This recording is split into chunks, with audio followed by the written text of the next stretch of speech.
नमस्कार, खबरें जारी न्यूज 24 पर मैं हूं आपके साथ मकसूद खान। खास पेशकश में बात इलेक्ट्रॉनिक वोटिंग मशीन की, यानी कि ईवीएम की। ईवीएम एक ऐसा मुद्दा जो भारत में हर चुनाव से पहले और मतगणना के बाद सुर्खियों में रहता है। एक बार फिर लोकसभा चुनाव की तारीखों के ऐलान के साथ ही ईवीएम पर दिया गया बयान नए घमासान की वजह बन गया। जी हां, ईवीएम के सवाल पर मुख्य चुनाव आयुक्त का शायराना जवाब, अधूरी हसरतों का इल्जाम हम पर लगाना ठीक नहीं, मानो सियासी तापमान की तपिश को तेजी से बढ़ा रहा है। और इसकी वजह से जवाब भी उसी अंदाज में मिल रहा है मानो ईवीएम पर सियासत शायराना हो चली है। तो आइए दिखाते हैं आपको खास पेशकश। अधूरी हसरतों का इल्जाम हर बार हम पे लगाना ठीक नहीं, वफा खुद से नहीं होती, खता ईवीएम की कहते हो। 24 की चुनावी बेला, ईवीएम पर फिर झमेला।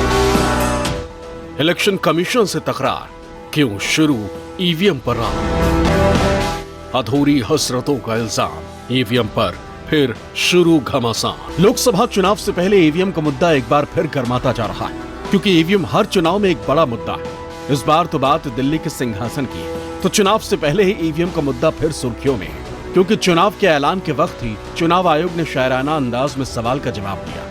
अधूरी हसरतों का इल्जाम हर बार हम पे लगाना ठीक नहीं, वफा खुद से नहीं होती, खता ईवीएम की कहते हो। और बाद में गोया जब परिणाम आता है तो उस पे कायम भी नहीं रहते, आप ही के पक्ष में रिजल्ट आ जाता है। ये क्या बात है भाई? कितने दिन? EVMs are 100% safe, 100% sure, we know now. EVM Bharat की राजनीति में एक बड़ा मुद्दा है। राहुल गांधी और कांग्रेस पार्टी आए दिन इस पर सवाल उठाती है। कई बार कई नेता चुनाव में मिली हार का ठीकरा ईवीएम पर फोड़ते हैं। इसलिए इस बार जब 24 के चुनाव की प्रेस कॉन्फ्रेंस हुई तो सवाल पूछा गया, तो मुख्य चुनाव आयुक्त राजीव कुमार ने शायराना अंदाज में जवाब दिया। तो अब यही अंदाज उनके खिलाफ तंज की वजह बन गया। अधूरी हसरतों का इल्जाम, अधूरी हसरतों का इल्जाम हर बार हम पर लगाना ठीक नहीं। ये ईवीएम कह रही है, मैं नहीं कह रहा हूं। अधूरी हसरतों का इल्जाम हर बार हम पे लगाना ठीक नहीं, वफा खुद से नहीं होती, खता ईवीएम की कहते हो। और बाद में गोया जब परिणाम आता है तो उस पे कायम भी नहीं रहते। जब अपना हाल होता जो विसाले यार होता, जब अपना हाल होता जो विसाले यार होता, कभी जान सदके होती, कभी दिल निसार होता। जो तुम्हारी तरह तुमसे कोई झूठे वादे करता, जो तुम्हारी तरह तुमसे कोई झूठे वादे करता, तुम्ही मुंसिफी से कह दो तुम्हें एतबार होता, तुम्ही मुंसिफी से कह दो तुम्हें एतबार होता। ये मजा था दिल लगी का कि बराबर आग लगती, न तुम्हें करार होता न हमें करार होता। उसे पेंशन मिलेगी। पिछले चुनाव की तरह इस बार भी ईवीएम विपक्ष के निशाने पर है। विपक्ष का कहना है कि ईवीएम को लेकर देश भर में एक परसेप्शन है और इसकी विश्वसनीयता पर लगातार सवाल उठते रहे। इस देश की जनता ईवीएम और वीवीपैट को लेकर चिंतित है। हालांकि विपक्ष के ईवीएम पर सवाल उठाने से पहले ही आयोग ने उनकी शंका दूर करने की कोशिश की। इसमें वायरस लग ही नहीं सकता, no question of introducing virus.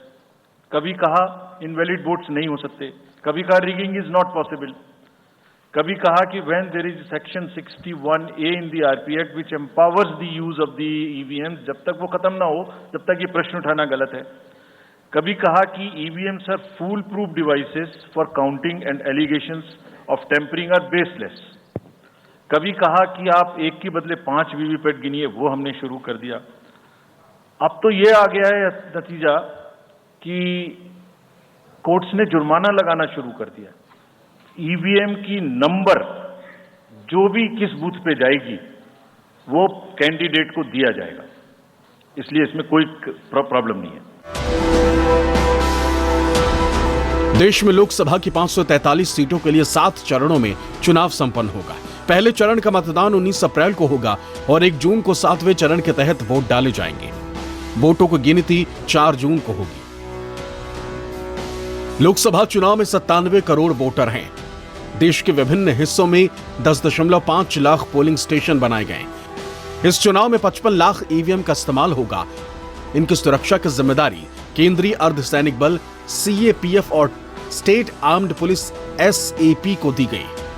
We have 97 crore registered voters, over 10.5 lakh polling stations, and कितने लोग उसको कंडक्ट करते हैं? 1.5 crore polling officials and security officials conduct those elections. More than 55 lakh EVMs, 4 lakh vehicles. Electronic voting machine पर बंगाल से लेकर दिल्ली और दिल्ली से लेकर महाराष्ट्र तक जुबानी जंग जारी। नेताओं का एक फलसफा है, जीते तो ठीक, लेकिन अगर हारे तो वोटिंग मशीन खराब। पिछले कुछ महीनों से लगातार ईवीएम विपक्ष के निशाने पर है। ईवीएम पर सवाल खड़े करने वाली पार्टियों को ईवीएम हैक किया जा सकता है या नहीं, सवाल खड़े करने वाली पार्टियों को ईवीएम से छेड़छाड़ की बात करते आए और एक बार फिर चुनाव के ऐलान के साथ ही ईवीएम पर घमासान शुरू होता नजर आ रहा है। हम इलेक्ट्रॉनिक वोटिंग मैनिपुलेशन के खिलाफ है। ईवीएम के तो बड़ी भाषाएं हो सकती है। ईवीएम इलेक्ट्रॉनिक वोटिंग मशीन हो सकता है और ईवीएम इलेक्ट्रॉनिक वोटिंग मैनिपुलेशन भी हो सकता है। मैनिपुलेशन के खिलाफ है और कई ऐसे मिसाल, कई लोगों का अनुभव है, कई अलग अलग पार्टियों के नेताओं से अगर आप बात करेंगे, वो ही कह रहे हैं कि ये मैनिपुलेशन का खतरा है और मैनिपुलेशन किया गया है। हम नहीं कह रहे हैं कि पेपर बैलेट में वापस जाइए, हम कह रहे हैं ईवीएम इस्तेमाल कीजिए पर 100% वीवीपैट हो, ताकि जो मतदाता है उनको थोड़ा विश्वास हो। इलेक्शन फ्री एंड फेयर हो, इलेक्शन ऐसी तरीके से हो जहां पर सारे ही पक्षों को, अगर इलेक्शन कमीशन कार्रवाई करती है या इलेक्शन कमीशन संज्ञान लेती है या इलेक्शन कमीशन की कार्रवाई लगेगी तो उनको समानता दी जाए। तो बस यही उम्मीद है कि इलेक्शन अच्छा हो, फ्री एंड फेयर हो और जनता की जो राय है बैलेट्स में कुछ दिनों में आ ही जाएगी। जब चुनावी सेशन शुरू होता है तो ईवीएम के बारे में चर्चा जरूर की जाती है। ऐसे में नेता अपने भाषण में ईवीएम मशीनों में कमी की बात जरूर करते हैं। विपक्ष सवाल उठाता है तो सत्ता में बैठे लोग उसे सिर्फ विपक्ष का बहाना करार देते हैं। शिवराज ने तो यहां तक कह दिया कि कांग्रेस के नेता ही उनकी पार्टी छोड़ते जा रहे हैं क्योंकि वो कोई चुनाव जीत नहीं पा रहे। राहुल गांधी जी तो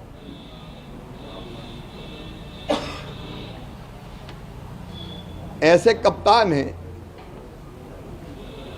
जिनको ये पता ही नहीं कि कब क्या करना चाहिए। जब उन्हें चुनाव की तैयारी करना चाहिए तो वो यात्रा करते हैं, जब यात्रा करना चाहिए तो विदेश में छुट्टी मनाते हैं और चुनाव में हारने के बाद ईवीएम ईवीएम चिल्लाते हैं। एक के बाद एक लगभग 50 चुनाव कांग्रेस ने हारे 2013 के 14 के बाद। कई उनके मुख्यमंत्री, पूर्व मुख्यमंत्रियों ने कांग्रेस छोड़ दी और कई जगह उनको चुनाव लड़ने उम्मीदवार नहीं मिल रहे। कांग्रेस ऐसा दल बन गई है कि जिसके पास ना तो अब सेना बची है ना सेनापति। चुनाव लड़ने वालों का टोटा पड़ा हुआ है। जब मैडम चुनाव नहीं लड़ रही तो बाकी नेताओं ने भी, बड़े नेताओं ने हाथ उठा दिए। ईवीएम पर एक बार फिर सियासी पारा गर्म है। विपक्ष एक बार फिर इसे बड़ा मुद्दा बनाए हुए है, लेकिन चुनाव आयोग की माने तो ईवीएम को हैक नहीं किया जा सकता और अब तो ईवीएम के साथ voter verifiable paper audit trail भी आने लगा। इसमें से एक पर्ची निकलती है जिसमें जिस कैंडिडेट को वोट डाला गया है उसकी तस्वीर और चुनाव चिन्ह दिखता है। इससे आपको पता चल जाता है कि वोट सही जगह डाला है। अभी आप देखिए नॉर्थ ईस्ट में जो चुनाव हुआ है मिजोरम का, उसमें भी उसे क्षेत्रीय पार्टी को बहुमत मिला है, जबकि बीजेपी को 2 सीटें और कांग्रेस को 1 सीट मिली है। इस तरह की बातें करना उचित नहीं है। मैं तो नहीं समझता हूं कि ये बातें करने से, इससे जनता को भ्रमित करने से इन पे कोई विश्वास पैदा होगा। ये इन लोगों को काम करना चाहिए। ये क्षेत्रों में काम करते नहीं है, क्षेत्रों में जाते नहीं है और न ही कोई इनकी पॉलिसी है और न ही इनकी कोई क्रियान्वयन होता है पॉलिसीज का, जिसके तहत पब्लिक इनको वोट नहीं देती और बाद में ये इलेक्शन कमीशन को बदनाम करते हैं। जहां तक ईवीएम की विश्वसनीयता है, मैंने बताया कि ये हारने वाले दलों का खींच है। हारने के बाद इस तरह की बातें करते हैं जिससे कि वो अपने मन को संतुष्ट कर सकें और जनता को भ्रमित कर सकें। राजनीति में हार और जीत का फासला कई बार उम्मीदों पर खरा नहीं उतरता और चंद वोटों से मिली हार कार्यकर्ताओं, नेताओं और पार्टियों के लिए असहनीय हो जाती है। लेकिन हकीकत ये भी है कि तेजी से बदलते टेक्नोलॉजी के दौर में हिंदुस्तान के अंदर बैलेट पेपर के मुकाबले ईवीएम से चुनाव करवाना आसान भी है और विश्वसनीय भी। बैलेट पेपर के मुकाबले ईवीएम की जरूरत और इस्तेमाल की बात करें तो हिंदुस्तान जैसे बड़े देश में जहां हर साल कई चुनाव होते हैं, वहां बैलेट पेपर से चुनाव करवाना आसान नहीं, जबकि इलेक्ट्रॉनिक वोटिंग मशीन से चुनाव करवाना बेहद ही आसान तरीका है। बैलेट पेपर से चुनाव करवाना महंगा है तो ईवीएम एक सस्ता और अच्छा तरीका है। बैलेट पेपर से चुनाव में वक्त बहुत ज्यादा लगता है, जबकि ईवीएम से वोटिंग की स्पीड को बढ़ाया गया है। बैलेट पेपर पर दर्ज वोट को नष्ट करना आसान है, जबकि ईवीएम को टैंपर करना लगभग नामुमकिन है। आपकी जानकारी के लिए बता दें कि ईवीएम का पूरा नाम इलेक्ट्रॉनिक वोटिंग मशीन है और भारत में ईवीएम का पहली बार 1982 में इस्तेमाल किया गया था। पहले बैलेट पेपर के जरिए वोटिंग की जाती थी, अब बैलेट पेपर की जगह ईवीएम मशीनों ने ले ली है। हालांकि हर इलेक्शन में ईवीएम पर अक्सर सवाल उठते रहे हैं। इसमें राजनीतिक पार्टियां ईवीएम पर काफी सवाल खड़े करती हैं। ऐसे में ईवीएम से जुड़े कुछ साधारण से सवालों के जवाब जानना आज आपके लिए भी जरूरी है। ईवीएम वोट सबमिट करने वाली एक इलेक्ट्रॉनिक मशीन है। इलेक्ट्रॉनिक वोटिंग मशीन 2 यूनिट से बनी होती है, जिसमें कंट्रोल यूनिट और बैलेटिंग यूनिट शामिल है। दोनों यूनिट 5 मीटर की केबल से जुड़ी होती है। कंट्रोल यूनिट पीठासीन अधिकारी यानी रिटर्निंग ऑफिसर आरओ के पास होती है, वहीं बैलेटिंग यूनिट वोटिंग कंपार्टमेंट में रखी जाती है। यहां पर आकर लोग वोट डालते हैं। बात ईवीएम के जरिए वोट प्रोसेस की करें तो पहले चरण में पीठासीन अधिकारी वोटर की आइडेंटिटी को वेरीफाई करता है। दूसरे चरण में पीठासीन अधिकारी कंट्रोल यूनिट का बैलेट बटन दबाता है। तीसरे चरण में मतदाता अपने मनपसंद उम्मीदवार के नाम और निशान के पास मौजूद नीले बटन को दबाकर अपने मताधिकार का इस्तेमाल करता है। आपको बता दें कि ईवीएम एक स्टैंड अलोन मशीन होती है। इससे किसी भी तरह का कोई नेटवर्क नहीं जुड़ा होता। चुनाव आयोग के मुताबिक ये मशीन किसी कंप्यूटर से कंट्रोल नहीं की जा सकती है। ईवीएम में डेटा के लिए फ्रीक्वेंसी रिसीवर या डिकोडर नहीं होता है। वोटिंग के बाद इन्हें सीलबंद कर दिया जाता है। इसके बाद कड़ी सुरक्षा के बीच केवल रिजल्ट वाले दिन ही खोला जाता है। ईवीएम को 2 सरकारी कंपनी ने डिजाइन किया है, भारत इलेक्ट्रॉनिक्स लिमिटेड यानी BHEL बेंगलुरु और electronic corporation of India limited यानी ECIL हैदराबाद के सहयोग से चुनाव आयोग की तकनीकी विशेषज्ञ समिति TEC ने तैयार और डिजाइन किया है। ईवीएम को सिर्फ BHEL और ECIL ही बनाती है।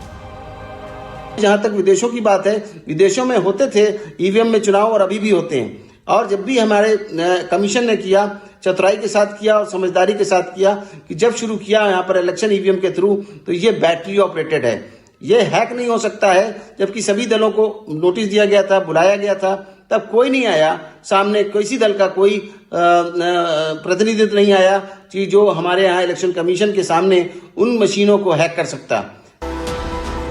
140 करोड़ की आबादी वाले हिंदुस्तान के लोकतंत्र को नियम और कायदों के साथ सुचारू रूप से चलाना एक बहुत बड़ा चैलेंज है और देश की जनता के साथ साथ तमाम पार्टियां, नेता और संस्थान इस जिम्मेदारी को बखूबी निभाते आ रहे हैं। लेकिन जब बात सत्ता के पाने या खोने की होती है तो कई तरह के शह शुबा इंसानी दिमाग में घर कर जाते हैं और इसी का नतीजा है कि एक बार फिर देश में चुनाव है और एक बार फिर ईवीएम को लेकर आशंकाओं के तीर छोड़े जाने लगे। अभी तो सिर्फ चुनाव की तारीखों का ऐलान हुआ है। ऐसे में आने वाले दिनों में जैसे जैसे मतगणना पास आती जाएगी, वैसे वैसे हो सकता है कि ईवीएम का मुद्दा एक बार फिर इतना बड़ा हो जाए कि जीत हार का ठीकरा इस इलेक्ट्रॉनिक वोटिंग मशीन के सिर फोड़ा जाए। Bureau report, news 24।